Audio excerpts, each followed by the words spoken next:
No tiene alma. La humillación que despertó a una madre guerrera.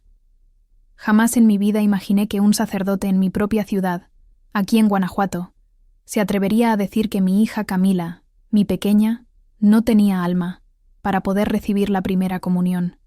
¿Pueden creerlo? Esas palabras, soltadas con una frialdad que aún me hiela la sangre, me hirieron más que un cuchillo en el corazón. Me sentí humillada, pisoteada, como si la fe de mi hija y la mía misma no valieran nada. Pero déjenme decirles algo. Justo en ese instante de dolor y rabia, algo se encendió en mí. Una llama, una fuerza indomable que nadie, ni siquiera un cura con 30 años de parroquia, podría apagar. Me encantaría saber de dónde nos acompañas, y si también eres madre o padre de un niño neurodivergente. Deja tu comentario aquí abajo. Mi nombre es Cristina Aguilar. Tengo 43 años y vivo aquí, en el corazón de México, en Guanajuato. Para serles sincera, mi mayor problema, el que me ha quitado el sueño muchísimas noches, siempre ha sido la verdadera inclusión de mi hija Camila, en un mundo que a veces parece diseñado para excluir a quienes son diferentes. Esta es mi historia, la de cómo esa frase hiriente y cruel del padre José Luis Mendoza, en nuestra querida parroquia San Miguel Arcángel, en abril de 2024, me lanzó a una batalla que nunca esperé, una guerra por la dignidad y la fe de mi hija. Camila, mi princesa de 9 años, es una niña increíble, pero también es una niña con TEA nivel 3. Eso significa que el mundo lo procesa de una forma muy particular. Ella no es verbal, no usa palabras como nosotros, pero se comunica con imágenes, con sus ojos, con su sonrisa, con su forma única de ver la vida. Las rutinas son su ancla, y si algo cambia, se desatan tormentas. Es capaz de balancear objetos por horas, como en un trance, y tiene una memoria visual que a mí me deja boquiabierta. Memoriza patrones complejos que ni yo entiendo. Pero su mayor obsesión, su verdadero refugio, son los crucifijos y las vírgenes. Los colecciona, los acaricia, los besa con una devoción que conmueve hasta al más escéptico. Nuestra familia es católica de cepa, de 5 generaciones creyendo y practicando nuestra fe. Mi abuela, por ejemplo, es ministra de Eucaristía, una mujer de una fe inquebrantable que ha dedicado su vida a la Iglesia. Camila, desde bebé, fue bautizada y siempre ha ido a misa con nosotros a la parroquia San Miguel Arcángel. Allí, entre los cantos, el incienso y la luz tenue de los vitrales, encontraba una paz inexplicable. La música sacra, con sus melodías profundas y solemnes, era su bálsamo, su manera de calmarse cuando el mundo exterior se volvía demasiado ruidoso o confuso para ella. Nunca hubo duda de que la fe era parte intrínseca de su ser, de su pequeña y pura alma. Ella, a su manera, conectaba con lo divino. Y yo, como su madre, lo veía y lo sentía con cada fibra de mi corazón. Pero, ¿cómo iba a convencer de eso a un hombre que se negaba a ver más allá de sus propios prejuicios? Esa fue la pregunta que me atormentó, y, a la vez, me dio la fuerza para empezar a luchar. Desde que Camila era un bebé, incluso antes de que las palabras pudieran formarse en su boca, su conexión con lo divino era un susurro visible, una melodía que solo mi corazón de madre podía traducir. Ella no hablaba, pero sus ojitos lo decían todo, especialmente cuando se posaban en algo sagrado. En nuestra casa, la fe no era solo una costumbre, era el aire que respirábamos, una herencia de 5 generaciones que se sentía en cada rincón. Si te conmueve la historia de Camila y quieres conocer más relatos de madres guerreras como yo, te invito a suscribirte a nuestro canal. No te pierdas ninguna de nuestras inspiradoras historias.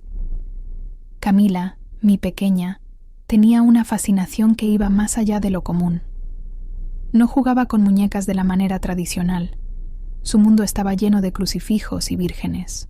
Los coleccionaba. Pequeños, grandes, de madera, de cerámica. Cada nuevo crucifijo era un tesoro para ella, y los alineaba con un cuidado casi reverente en su habitación. Los besaba, los acariciaba, y en esos momentos no había dudas. Había un entendimiento profundo, una comunicación silenciosa que iba del alma de mi hija al corazón de lo sagrado. Recuerdo el día de su bautismo. Fue un momento de luz, un sello de su pertenencia a nuestra fe. Mi abuela, una mujer de una devoción inquebrantable, ministra de Eucaristía en nuestra propia parroquia, siempre fue su defensora más ferviente. Ella siempre decía, con esa sabiduría que solo los años dan: Cristina, no importa cómo se comunique Camila, Dios la entiende. Ella siente a Dios de una manera que nosotros, con todas nuestras palabras, a veces olvidamos. Esas palabras eran bálsamo para mi alma y un faro para Camila. La misa, para Camila, nunca fue un acto aburrido o una obligación. Desde muy pequeña, la llevábamos a la parroquia San Miguel Arcángel. Y aunque su manera de procesar el mundo era única, la música sacra la calmaba, la envolvía. Era como si cada nota, cada canto, penetrara en lo más profundo de su ser, trayéndole una paz inmensa. Cuando el incienso subía y las campanas sonaban, Camila se erguía, atenta, sus ojos fijos en el altar, en las imágenes. Era una fe pura, sin filtros, tan natural como su respiración. Para mí, para mi abuela, para toda nuestra familia, su deseo de acercarse a Dios a través de la comunión no era una extravagancia. Era la progresión más lógica y hermosa de su camino espiritual. Su fe era tan real, tan palpable, que cualquiera que la viera en esos momentos no podría dudar. En enero de 2024, tomamos la decisión más firme y amorosa: inscribir a Camila en el catecismo para su primera comunión en la parroquia San Miguel Arcángel.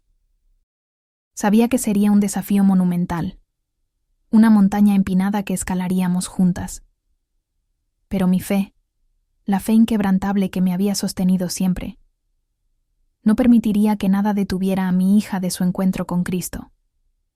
No se trataba solo de un sacramento, sino del cumplimiento de un deseo puro y profundo en el corazón de Camila. Un deseo que yo, como su madre, tenía el deber sagrado de proteger y nutrir. Para no perderte ninguna actualización sobre esta y otras historias que compartimos, asegúrate de activar la campanita de notificaciones. Así comenzaron 8 meses de una preparación tan intensa que cada día se sentía como una vida entera. Mi casa se convirtió en nuestra pequeña iglesia doméstica, y yo, su primera y más dedicada catequista. Entendía que Camila, con su TEA nivel 3 y su comunicación no verbal, necesitaba un camino diferente, un puente hecho a su medida para llegar al misterio de la fe. No bastaba con la intención.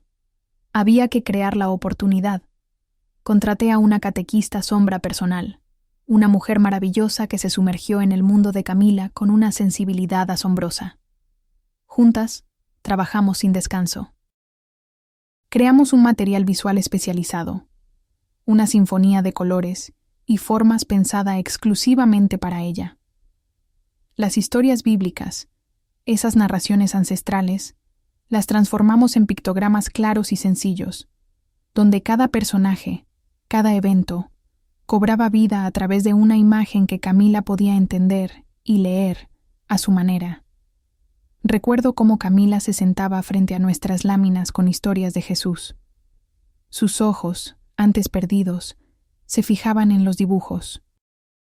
Cuando veíamos el pictograma de Jesús sanando a los enfermos, ella sonreía.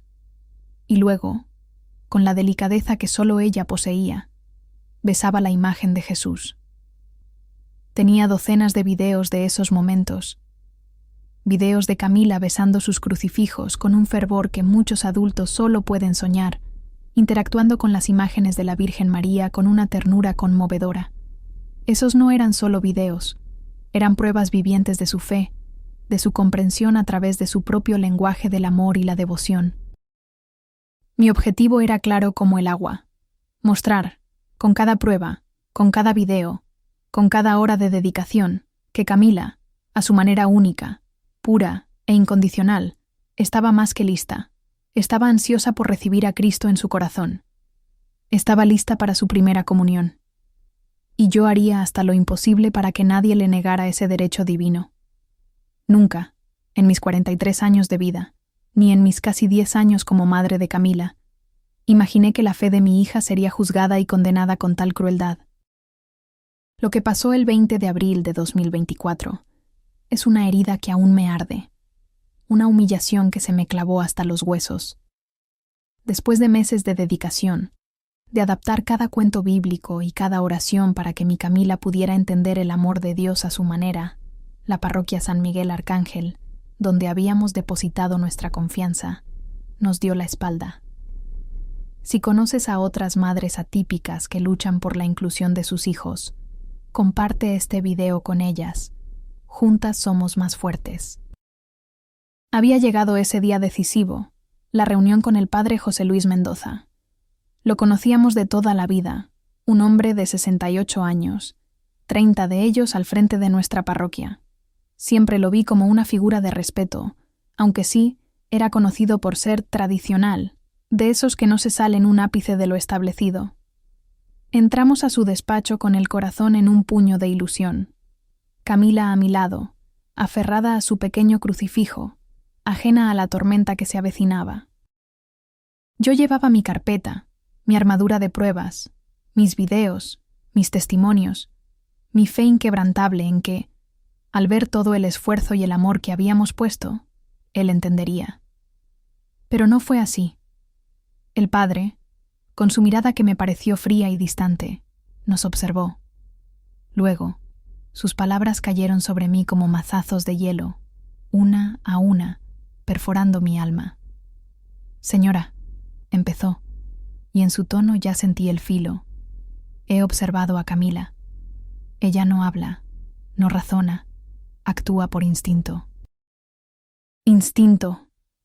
Mi hija, que pasaba horas concentrada en sus patrones visuales, que se calmaba con la música sacra, que besaba a sus vírgenes con devoción, actuando por instinto. No podía creer lo que estaba oyendo, y la crueldad siguió escalando. Los sacramentos son para quienes tienen alma racional, su hija. Y aquí vino la frase que me partió el alma y que me persigue hasta hoy. Es como un animalito bendecido, pero no puede comulgar. No entiende el misterio de Cristo. Sería un sacrilegio. Un animalito bendecido. Mi Camila, mi hija.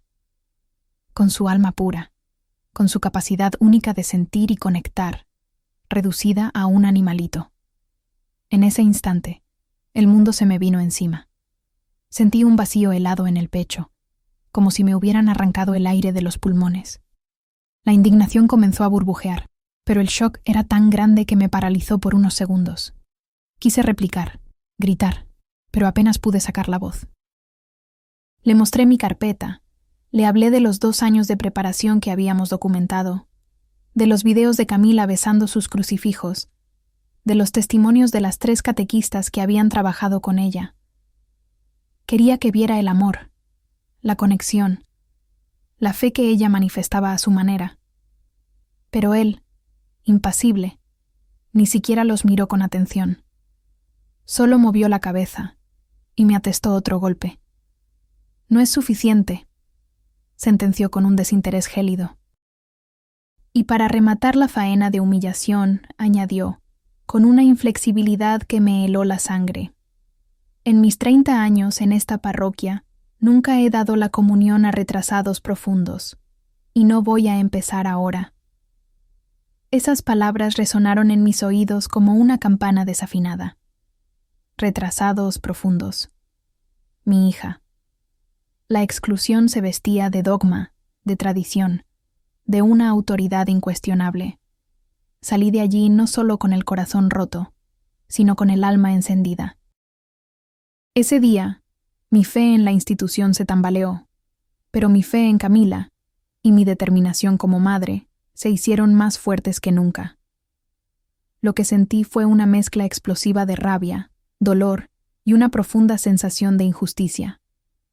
Pero por encima de todo, despertó en mí una voz que jamás imaginé tener.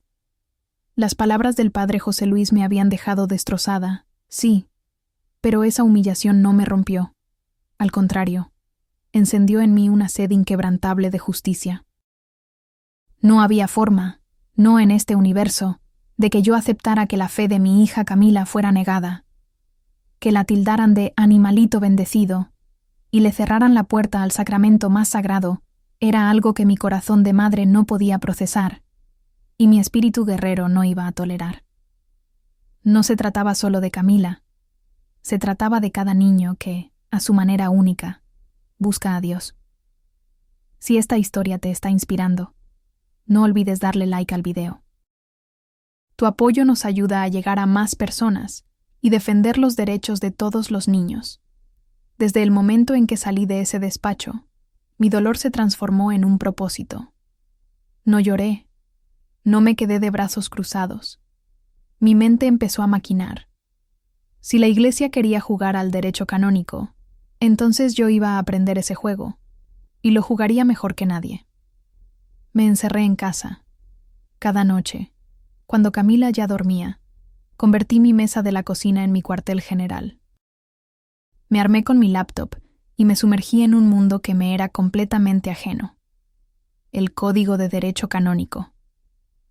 Recuerdo las noches en vela, la pantalla iluminando mi rostro cansado, cada página leída con la furia y la desesperación de una madre. Mi obsesión era el Canon 913. Lo leí y releí hasta que las palabras se grabaron a fuego en mi mente. Busqué, como una leona rastreando a su presa, cada documento del Vaticano sobre discapacidad, cada declaración papal sobre inclusión. Descubrí textos que hablaban de la dignidad inherente de cada persona, sin importar sus capacidades. Encontré pronunciamientos del Papa Francisco, nuestro Santo Padre, abogando por la inclusión, por una iglesia de puertas abiertas. Y encontré casos previos, historias de niños como Camila en otros países, en otros continentes, que habían enfrentado la misma discriminación y habían triunfado. Cada artículo, cada línea de un documento eclesiástico, cada testimonio de un teólogo que respaldaba la inclusión, se convertía en una pieza de mi armadura, en una munición para mi batalla. No me importaba si el latín o el lenguaje teológico eran complejos. Yo los descifraría. No me importaba el tamaño de la montaña que tenía enfrente. La movería. Busqué la opinión de teólogos en línea. Me contacté con asociaciones católicas de autismo. Empecé a recolectar pruebas, a organizar los videos de Camila con sus crucifijos y vírgenes, a compilar los informes de su preparación. Mi objetivo era construir una defensa inexpugnable, un argumento tan sólido que nadie pudiera refutarlo.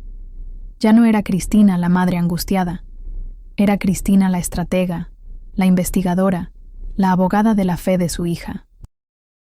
Mi dolor se había transformado en una fuerza imparable, una inteligencia enfocada en un único propósito: que mi Camila recibiera a Cristo, porque Dios no hace acepción de personas, y su iglesia no debería hacerlo tampoco. Mi determinación, nacida de la humillación y nutrida por cada página que devoré del derecho canónico, no conocía límites. Sentía que cada fibra de mi ser se había transformado en una guerrera, y la siguiente etapa de esta acción maternal guerrera era clara: escalar la jerarquía. No iba a permitir que la burocracia, la tradición ciega o el juicio de un solo hombre le robaran a mi Camila su derecho divino. Para estar siempre por dentro de nuestras novedades y acompañar a continuación de esta jornada, síguenos en nuestras redes sociales. Encuentra los enlaces en la descripción. El primer objetivo era el obispo de Guanajuato. Era mayo de 2024, y el reloj seguía corriendo. Cada día que pasaba sin que Camila recibiera su comunión, era un día que su espíritu vibrante era silenciado injustamente. Pasé semanas enteras, noches interminables, compilando cada prueba, cada argumento. No era solo una carta, era un manifiesto de 47 páginas, mi alma vertida en cada línea, cada anexo. Incluí videos donde Camila, con su inocencia luminosa, besaba los crucifijos e interactuaba con los pictogramas que tanto esfuerzo nos había costado crear. Eran pruebas irrefutables de su conexión profunda, aunque no verbal, con lo sagrado. Busqué el apoyo de voces expertas. Conseguí opiniones de 3 teólogos reconocidos que avalaban la capacidad de Camila para recibir los sacramentos, cada uno desglosando el Canon 913, desde una perspectiva de inclusión y amor divino. Además, presenté una evaluación psicológica adaptada, hecha por especialistas en neurodiversidad, que explicaba detalladamente cómo Camila procesaba el mundo, cómo su fe era genuina y observable, aunque no encajara en los moldes tradicionales. Cada testimonio, cada informe, era un ladrillo en la fortaleza que estaba construyendo para mi hija. Cuando finalmente envié esa carta, sentí una mezcla de agotamiento y un atisbo de esperanza. Era un paquete voluminoso, pesado, lleno de la verdad de Camila. La espera fue una tortura silenciosa. Cada timbre de teléfono, cada notificación en el correo, me hacía saltar el corazón. Finalmente, la respuesta llegó. Escueta, impersonal, casi una bofetada. Investigaremos. ¡Investigaremos! Resonó en mi cabeza con un eco amargo. No era una negación directa, pero tampoco una promesa de acción inmediata. Era una patada para adelante, una forma elegante de evadir la responsabilidad, de meterme en el laberinto burocrático.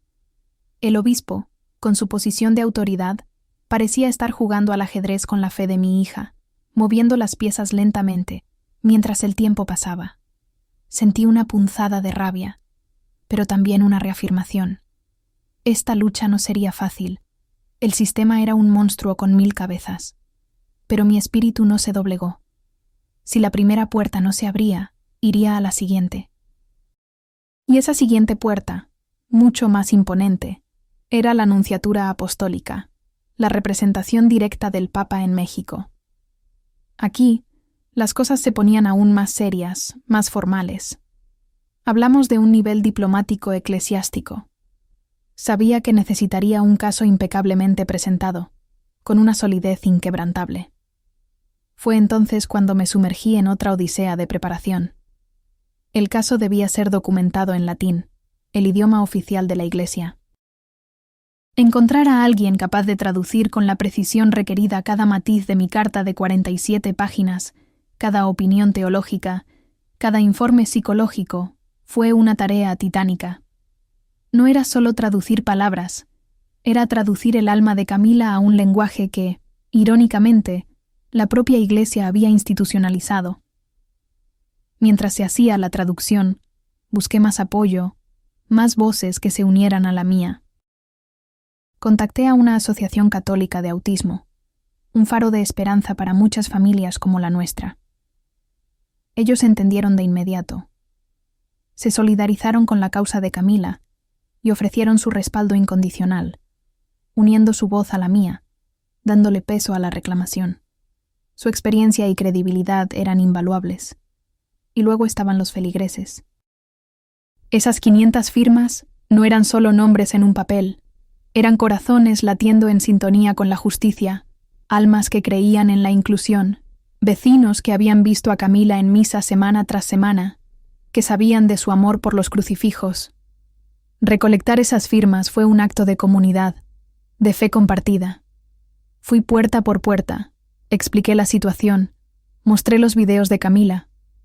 La mayoría de la gente entendía, se indignaba con la historia del padre José Luis y firmaba sin dudarlo.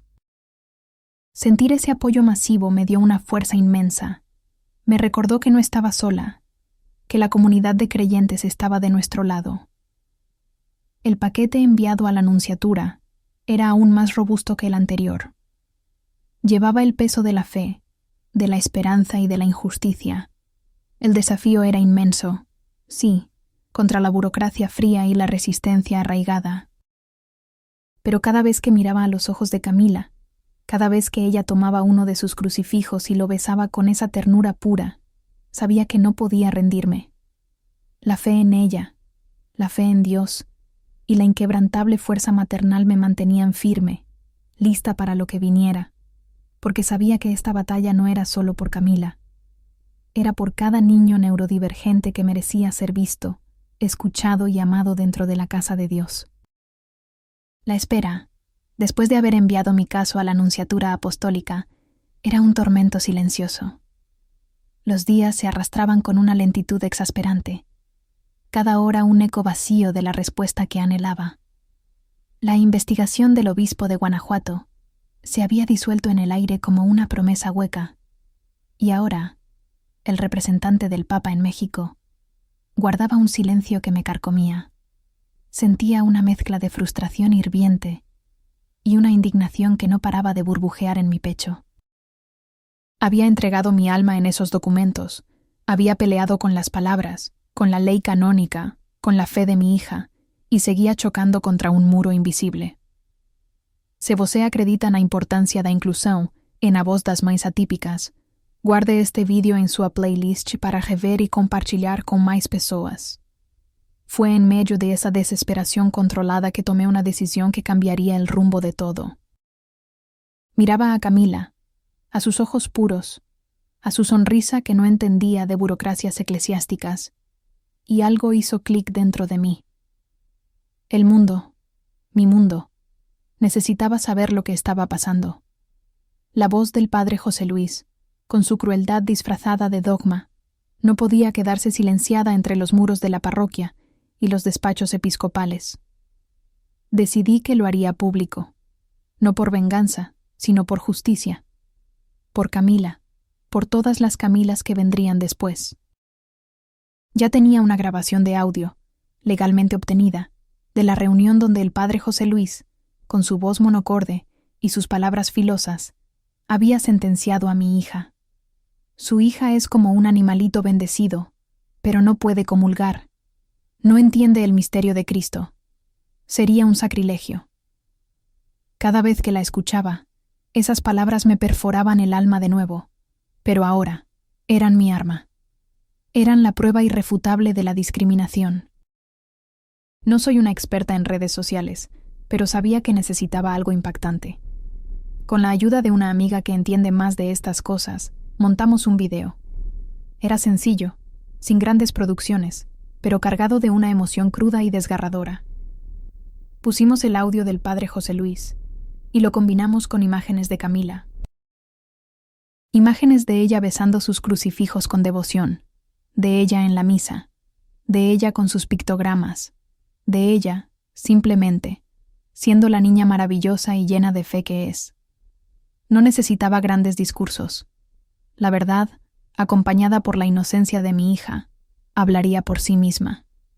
El título era directo, un puñetazo al corazón. El padre que niega a Dios. Subimos el video a mediados de mayo de 2024. La explosión fue instantánea y atronadora. Nunca, ni en mis sueños más salvajes, imaginé la magnitud de la reacción. En cuestión de horas, el video comenzó a ser compartido miles de veces.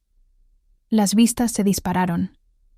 1 millón, 2 millones, 5 millones, hasta alcanzar la increíble cifra de 7.2 millones de reproducciones. Mi teléfono no paraba de sonar con notificaciones. Los comentarios se desbordaban, una avalancha de indignación y apoyo. El hashtag Niti Camila merece comunión se convirtió en un grito de guerra global. Católicos de todo el mundo, desde México hasta España, pasando por Argentina y Filipinas, se unieron a la causa. Recibí mensajes de madres, de sacerdotes inclusivos, de personas con discapacidad, de creyentes y no creyentes. Todos, absolutamente todos, condenaban las palabras del padre José Luis y exigían justicia para Camila.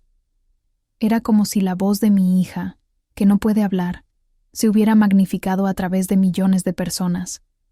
Me sentía arropada, comprendida, validada. Esa soledad que había sentido al principio, al enfrentar al padre José Luis, se disipó por completo. La voz del pueblo se había alzado.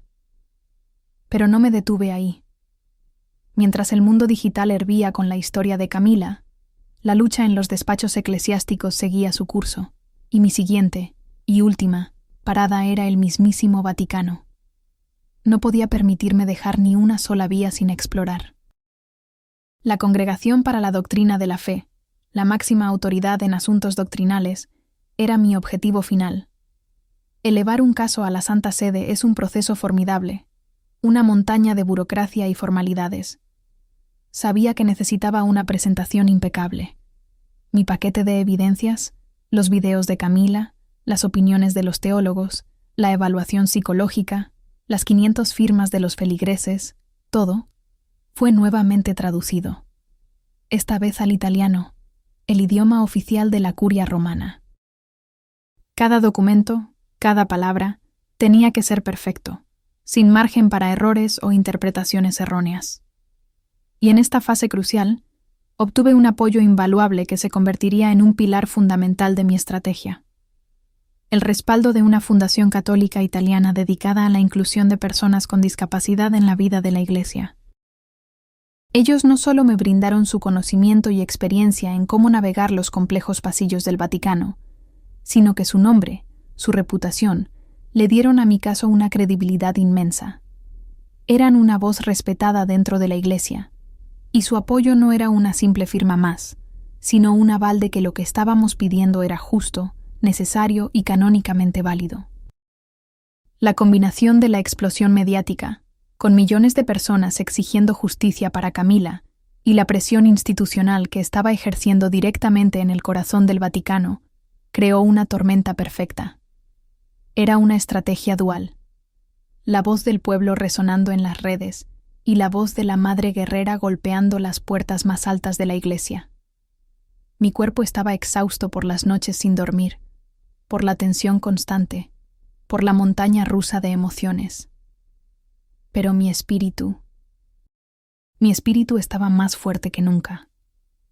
Sentía que el amor incondicional por mi hija, esa fuerza visceral que solo una madre puede entender, me impulsaba a seguir, a no ceder un solo milímetro. Sabía que habíamos llegado al punto culminante.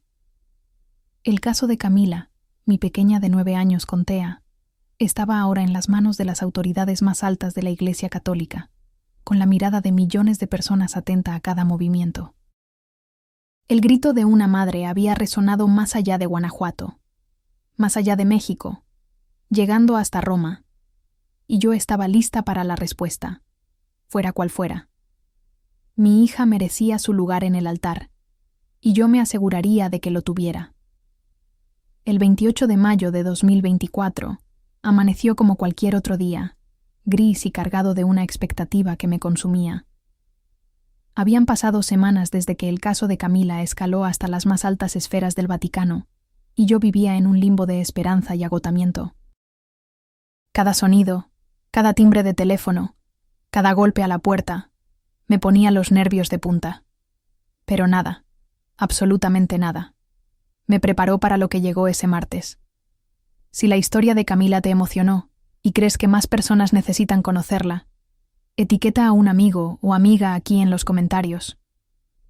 Era una mañana soleada. Recuerdo el reflejo del sol en el buzón. Mi corazón se detuvo cuando vi el sello, inconfundible, del Vaticano. 2 sobres. 2 sobres directos desde Roma, desde la Santa Sede. Mis manos temblaban tanto que apenas pude abrir el primero. Era un documento oficial, en papel pergamino, con el escudo de armas. Mis ojos, nublados por las lágrimas que ya pugnaban por salir, recorrieron las líneas. Era una carta del cardenal Luis Ladaria, de la Congregación para la Doctrina de la Fe. Las palabras que mi alma anhelaba leer desde hacía meses estaban allí, escritas en un español pulcro y definitivo. Todo bautizado con preparación adecuada tiene derecho a los sacramentos. La discapacidad intelectual no impide la gracia divina. El padre José Luis debe administrar el sacramento o será suspendido. Dios mío, Dios mío. Un grito ahogado salió de mi garganta. Era la validación, la justicia que había buscado con uñas y dientes.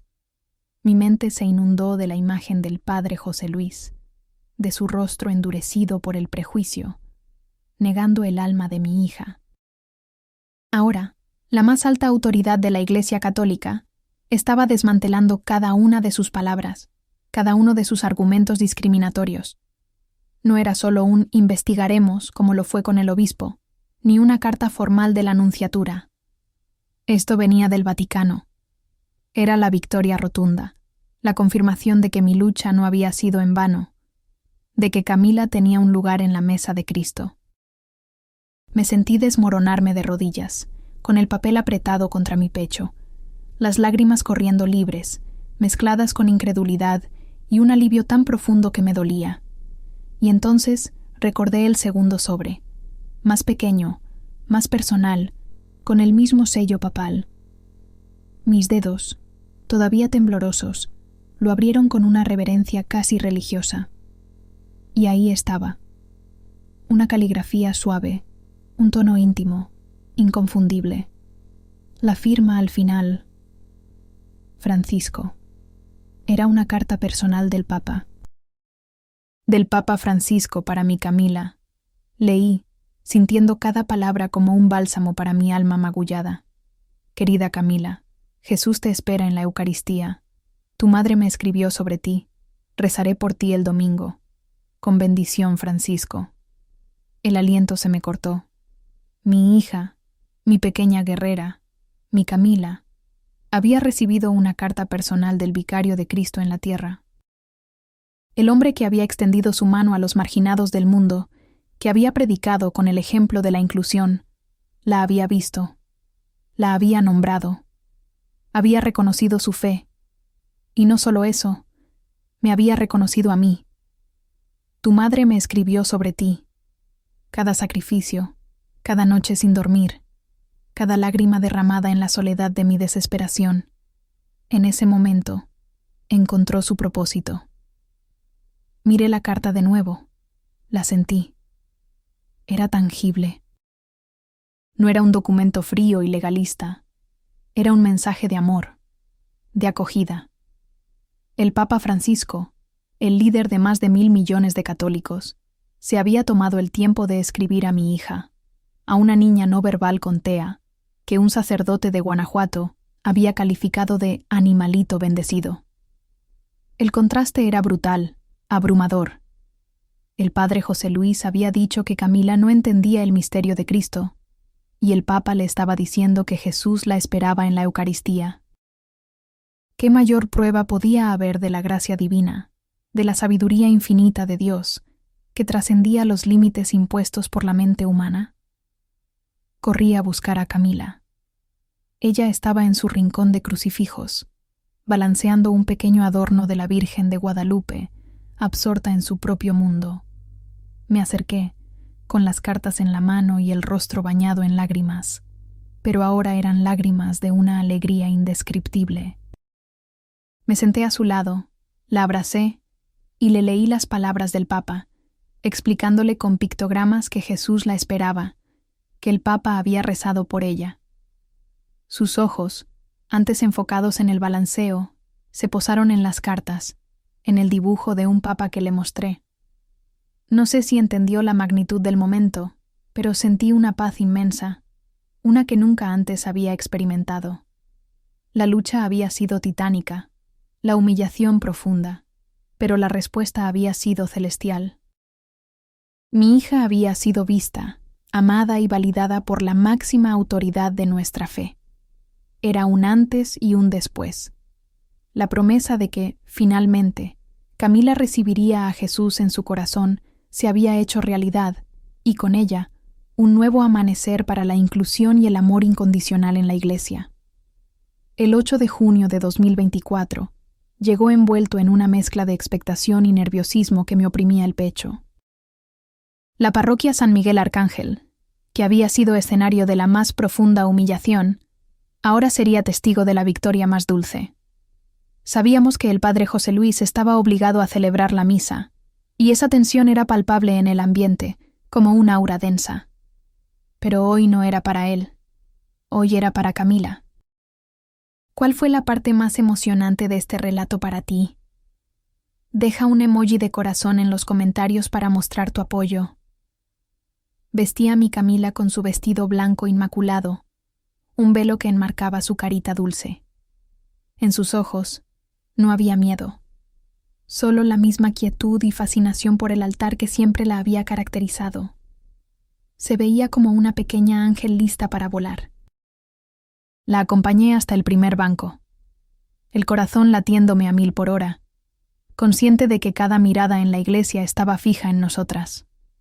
Los feligreses que nos habían apoyado, los que se habían indignado con la actitud del padre, y quizás algunos de los que habían dudado, todos estaban allí, conteniendo el aliento. Cuando el padre José Luis apareció, su rostro era un poema de emociones contenidas. No había ni rastro de la furia que nos mostró en aquella reunión de abril, pero tampoco había la paz que uno esperaría de un sacerdote a punto de oficiar una primera comunión. Su mirada estaba baja, casi arrastrándose, una mezcla de resignación y, diría yo, de una vergüenza apenas disimulada. Había una cara de furia contenida, como bien decía la gente después, pero la autoridad del Vaticano no dejaba lugar a dudas. Tenía que cumplir. La misa comenzó. Fue especial, adaptada para ella, como habíamos solicitado y como el Vaticano había ordenado. Duró apenas 30 minutos, concisa y significativa. Mi catequista sombra estaba a mi lado, lista con los pictogramas. Cuando llegó el momento de responder, Camila, con una concentración asombrosa, señaló los dibujos correctos. Sí, creo. Sí, deseo. Cada vez que su pequeño dedo indicaba el pictograma, sentía un estallido de orgullo y alivio en mi alma. Mi hija sí entendía, a su manera única y poderosa. La hostia, preparada sin gluten especialmente para ella, fue un detalle más de esa victoria de la inclusión. Y entonces llegó el momento culmen. El padre José Luis se acercó a Camila.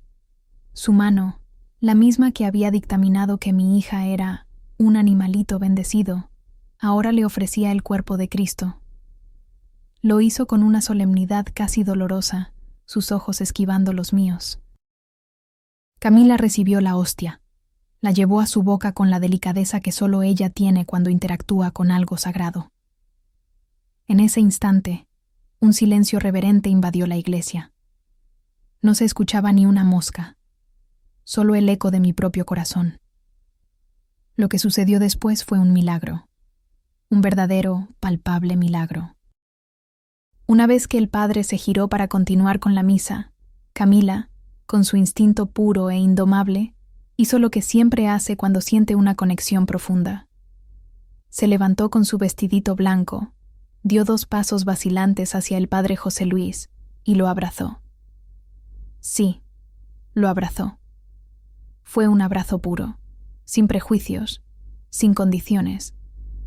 Un abrazo de gratitud, de perdón tácito, de amor incondicional. El padre, al sentir los bracitos de Camila alrededor de su cintura, se quedó inmóvil por un segundo. Luego, algo en él se quebró. Su postura rígida se desmoronó. Lo vimos todos. Lo vimos en su rostro, que se arrugó de repente. Sus ojos se llenaron de lágrimas que ya no pudo contener. Lloró. El padre José Luis, el hombre que me había humillado, que había negado la fe de mi hija, rompió en un llanto inconsolable frente a toda la parroquia. Fue un momento tan crudo, tan real, tan humano. Se arrodilló, con Camila aún aferrada a él, y entre sollozos susurró, pero lo suficientemente alto para que todos lo escucháramos. Perdónenme, yo no entendía. Dios habla de muchas formas. Esas palabras, ese llanto, ese abrazo, lo cambiaron todo. No solo para él, sino para todos nosotros. Fue la redención en vivo, el testimonio de que el amor y la inocencia de un niño pueden derribar las barreras más férreas del prejuicio. Verlo así, tan vulnerable, tan arrepentido, fue como ver caer un muro. La victoria no fue solo que Camila comulgó, fue que su luz había penetrado la oscuridad de un corazón endurecido, que su pureza había expuesto la verdadera esencia de la fe. Fue la confirmación más gloriosa de que Dios no discrimina, que su amor es para todos, y que a veces son los más pequeños, los que no hablan con palabras, quienes nos enseñan las verdades más grandes y transformadoras. El 8 de junio de 2024, cuando mi niña, mi amada Camila, recibió a Jesús, no fue solo una victoria personal, fue un terremoto que sacudió los cimientos de nuestra iglesia y abrió las puertas a un nuevo amanecer de inclusión. Los ojos del mundo nos miraban, y lo que parecía un simple acto de fe para una niña, se convirtió en una ola imparable de cambio. La jornada de Camila y Cristina es un ejemplo de superación. Cuéntanos, ¿qué historia de superación te ha inspirado más en tu vida? Queremos leerte. Después de la misa, cuando Camila abrazó al padre José Luis, y él, bañado en lágrimas, pidió perdón públicamente, sentí que un peso de siglos se desvanecía. Pero la justicia divina y la terrenal tenían sus propios caminos. El padre José Luis, por orden de las autoridades eclesiásticas, tuvo que asistir a un curso intensivo y obligatorio sobre inclusión y neurodiversidad. Imagínense, el mismo hombre que había dicho que mi hija era un animalito bendecido, ahora estaba sentado aprendiendo sobre el alma y la dignidad de cada criatura de Dios. Fue una supervisión episcopal que duraría un año, un periodo para reflexionar y, sobre todo, para actuar. Y lo hizo. Como parte de su penitencia, o como yo prefiero llamarlo, su transformación, el padre tuvo que crear un ministerio para personas con discapacidad en nuestra parroquia. Al principio, lo vi como una imposición, una tarea impuesta, pero hoy les digo, con el corazón en la mano, que fue el inicio de su verdadera redención. Las consecuencias no se hicieron esperar. Sí, 20 familias, que se sintieron tan dolidas y discriminadas como yo al principio, decidieron cambiar de parroquia. Es doloroso, pero necesario. La fe también necesita sanar heridas profundas. Pero la onda expansiva de lo que vivimos con Camila fue mucho, mucho más grande que nuestra pequeña parroquia en Guanajuato. La Iglesia en México, aquella institución tan ancestral y a veces tan reacia al cambio, se vio obligada a mirarse al espejo.